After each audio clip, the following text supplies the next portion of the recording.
FIFA সভাপতিকে নিয়ে চলমান যে একটি বিতর্ক শুরু হয়েছিল কিছুদিন থেকে, একটা বিতর্ক, তিনি মরক্কোতে একটি সংবাদ সম্মেলন করে মোটামুটি বিভিন্ন দেশের যে সমর্থন পাইছেন সেখানে বিষয়টি একটি নিয়ন্ত্রণে আনেন। তবে এখন শেষ পর্যন্ত ডোনাল্ড ট্রাম্পও এই বিষয়টিকে তিনি সমর্থন করেন, কারণ তিনি মনে করেন যে ইনফান্তিনো যদি ফিফা থেকে সরে যায়, দায়িত্ব ছেড়ে দেয়, তাহলে ফুটবলের অনেক ক্ষতি হবে। কারণ লাস্ট ফুটবল যেভাবে গোছানো হয়েছে, যেভাবে সুন্দরভাবে চলতেছে, আরও সামনে দল দল বাড়ানোর চিন্তা ভাবনা চলতেছে, এই মুহূর্তে যদি গোছানো সব কিছুকে এলোমেলো করে দেওয়া হয় বা ফিফা সভাপতিকে সরিয়ে দেওয়া হয়, তাহলে আগামী সময়ে ফুটবল বিশ্বকাপ এবং ফুটবলের বিভিন্ন টুর্নামেন্ট, বাছাই পর্ব সহ বিভিন্ন অবকাঠামো যে নিয়ম শৃঙ্খলা আছে, সব কিছু ক্ষতিগ্রস্ত হতে পারে।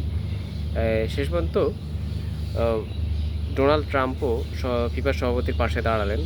পুরা বিশ্বে যেভাবে তার বিপক্ষে শুরু করেছিল, মোটামুটি তার গদি আর বেশি সময় ছিল না, মানে তার সময় খুব 27 সালে যে নির্বাচন ছিল সেখানে তার হয়তো ইতি টানা লাগতো। তবে তিনি এখন একটা কন্ট্রোলে আছেন।